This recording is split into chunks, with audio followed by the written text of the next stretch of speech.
అంటే గొర్రెల పెంపకం చేపట్టాలి అనుకున్న వాళ్ళకి ఇప్పుడు కేంద్ర ప్రభుత్వం కూడా లోన్లు ఇస్తూ ఉంది. అలాగే లోన్ తీసుకున్న దాని మీద కూడా సబ్సిడీలు కూడా ఇస్తూ ఉంది. 50% ఏదో సబ్సిడీ వస్తున్నట్టుంది. ఎన్ఎల్ఎం స్కీమ్ అనేసి ఒకటి ఉంది. హ్మ్. 50% సబ్సిడీ ఇస్తుంది. ఏ స్కీమ్స్ ఉన్నాయి మొత్తం? నాకు మెయిన్ గా గొర్రెల పెంపకంకి ఇదే ఉందండి. ఏదండి? ఎన్ఎల్ఎం స్కీమ్ అనేసి okay. National livestock mission okay. ఈ స్కీమ్ ఉంది. ఈ దీంట్లో 100 గొర్రెల యూనిట్, 200 గొర్రెలకు మాత్రమే, ఇది పొట్టేళ్ళకి ఉండదు. గొర్రెలు, మేకలు, ఓకే. ఫీమేల్స్ కి బ్రీడింగ్ యూనిట్స్ కి మాత్రమే ఉంది. ఓకే. 100 ఇప్పుడు 100 యూనిట్ల ఉన్నటువంటి గొర్రెల పెంపకం గనక చేపట్టాలి అనుకుంటే ఎంత లోన్ వచ్చేటువంటి అవకాశం ఉంది? ఎంత సబ్సిడీ వస్తుంది? 50% సబ్సిడీ అన్నిటికీ. ఓకే. 500 గొర్రెలకు వచ్చేసి ₹1,00,00,000 ఇస్తున్నారు. అట్లా మీరు 100 గొర్రెలకైతే ఇంత లిమిట్ అని, 200 కానీ 300 కానీ ఇట్లా ఉన్నాయన్నమాట స్లాబ్స్. ఓకే. దాంట్లో మీరు అప్లై చేసుకోవాలి, బ్యాంక్ వాళ్ళు ఒప్పుకోవాలి, మీ దగ్గర ల్యాండ్, గ్రాస్ వేసుకోవడానికి అన్ని ఫెసిలిటీస్ ఉన్నాయా లేదా, అండ్ షూరిటీగా మీది ఏదో ఒక కమర్షియల్ ప్రాపర్టీని పెట్టుకున్న తర్వాతనే లోన్ ఇస్తారు. ఓకే. మీరు సక్సెస్ అయితే ఆ సబ్సిడీ అమౌంట్ పడుతూ ఉంటుంది. ఆ సబ్సిడీ అమౌంట్ పడితే మీకు సబ్సిడీ వచ్చేసినట్టు మీరు లాభంలో ఉంటారు అనమాట. ఓకే. అంటే దీన్ని కూడా నేను చాలా చోట్ల కూడా అండ్ పెద్ద పెద్ద డాక్టర్స్ కూడా చెప్తున్నారు, మీరు ఫస్ట్ జీవాల మీద అవగాహన తెచ్చుకోండి. 1 నుంచి 2 సంవత్సరాలు మీరు పెంపకం చేసిన తర్వాతనే రండి. ఎన్ఎల్ఎం స్కీమ్ కి కానీ ఏ దానికైనా కానీ డైరెక్ట్ గా రాకండి, నష్టపోతారని చెప్తున్నారు. ఎందుకంటే అవగాహన లేదు, మీకు తెలియదు జీవం అంటే ఏంటి అనేసి.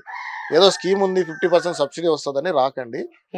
మీరు ఫస్ట్ అవగాహన తెచ్చుకొని మీకు ఓకే మేము ఒక 2 సంవత్సరాలు మీరు తట్టుకున్నారంటే ఖచ్చితంగా సక్సెస్ అవుతారు. ఓకే. నేను రైతుగా మారాలనుకుంటున్నా, గొర్రెల పెంపకంలో నేను అవగాహన కల్పించుకోవాలని, నేను గొర్రెల్ని కొని ఫామ్ పెట్టాలనుకుంటా. గొర్రె పిల్లల్ని ఎంత తక్కువ ఖర్చుతో కొంటే మంచిదంటారు? పొట్టేలు పిల్లలు. ఓకే. గొర్రెలు కొనేటప్పుడు అంటే బ్రీడింగ్ యూనిట్ పెట్టాలనుకుంటే, బ్రీడింగ్ అనేది గొర్రెల పెంపకం, పొట్టేళ్ల పెంపకం అనేది ఫ్యాటనింగ్ యూనిట్.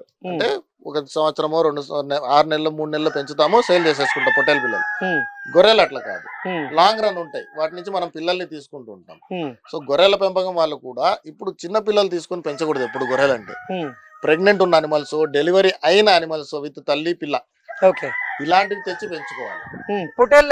పొట్టేళ్ళు అయితే 4 నెలల పొట్టేలు తెచ్చుకోవాలి. 4 నెలల పొట్టేలు ఎంత ఖర్చు పెట్టచ్చు దాని మీద? 4 నెలల పొట్టేలు బరువు ఒకవేళ 20 కిలోలు ఉంటే 8,000 వరకు పెట్టచ్చు. బరువుని బట్టి 18 కిలోలు ఉంది 3,200, 3,500 అంత. ఇప్పుడు మార్కెట్ లో జరిగే తప్పులు కూడా అవే. అది ఎంత బరువు ఉంటుందో తెలీదు.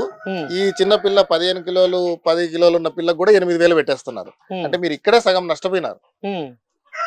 అంటే మీరు 8,000 పెట్టి కొని మళ్ళీ దాన్ని మేపి కొన్ని నెలల పాటు తర్వాత ఎంత కమ్మాలని? 12,000 అమ్మాలి నా టార్గెట్. 8,000కి 20 కేజీలు పిల్ల కొన్నా, 10 కేజీలు పెంచాను 2-3 నెలల్లో, 4,000 లాభం వచ్చింది నాకు. 4,000 లాభం చూసుకుంటాను. అంటే తక్కువే కదా లాభం? మీరు పీరియడ్ 15 కేజీల ఒకటి 20 కేజీల పిల్లని 30 కేజీలు చేయడానికి నేను ఎంత టైం తీసుకున్నా? 2 నెలల్లో చేశానా, 3 నెలల్లో చేశానా? దానివల్ల 3 నెలలు నేను పెంచడం వల్ల నాకు 4,000 లాభం వచ్చిందా? మీరు ప్రాఫిట్ లో ఉన్నట్టే. దాంట్లో నుంచి ఖర్చులు తీసేస్తే నాకేం పెద్దగా అనిపించదు అనమాట.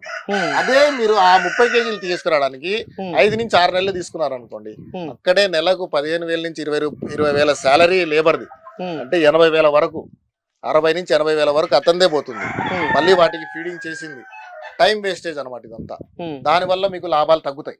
వాటికి పెట్టే మేత అదే పెడుతుండాల్సిందే, మీరు కొనాల్సిందే, పెట్టాల్సిందే, దానా తయారు చేయాల్సిందే, పెట్టాల్సిందే.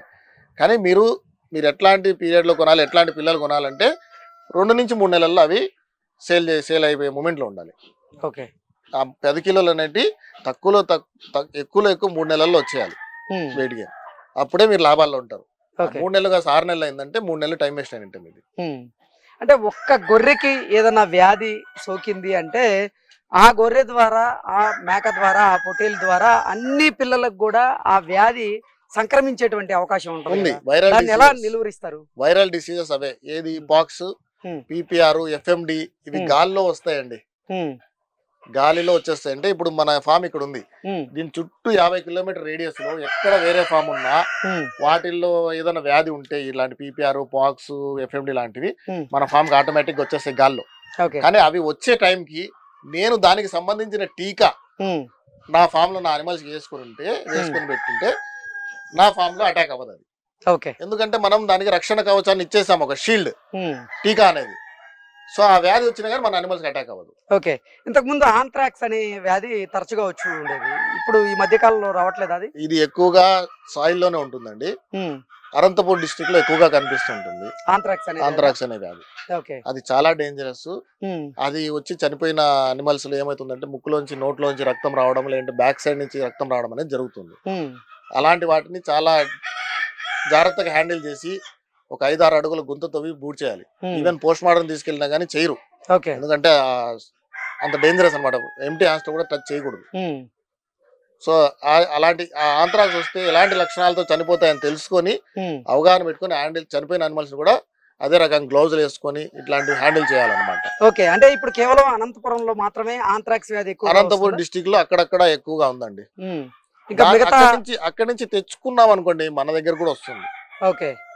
మరి ఇప్పుడు ఆంథ్రాక్స్ వ్యాధిని నివారించడానికి వ్యాక్సిన్లు గానీ టీకాలు గానీ ఏం లేవా? ఉన్నాయి. ఆంథ్రాక్స్ అనే టీకా ఉంది.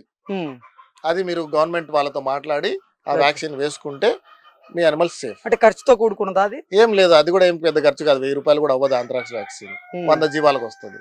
ఓకే, అంతే.